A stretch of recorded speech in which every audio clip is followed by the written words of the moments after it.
मार दो इसे।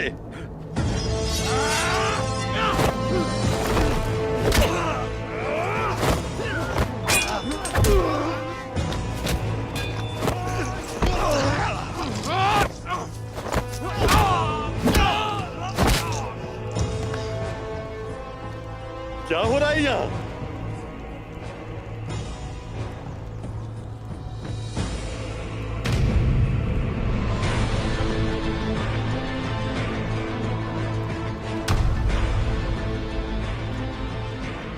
ये कोई तुर्क नहीं है बेवकूफो, ये कमांडर दुकास है।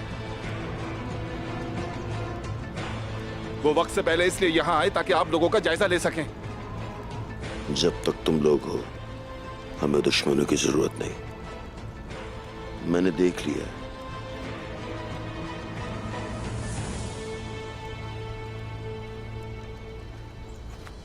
हमें माफ कर दे कमांडर दुकास।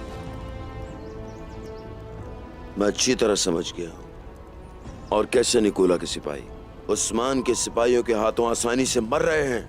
वो किसी को भी नहीं छोड़ रहे।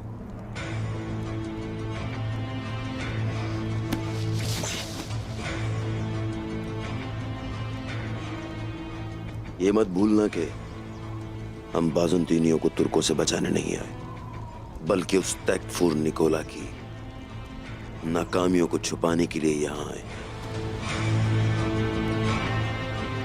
हमारा काम आसान नहीं होगा।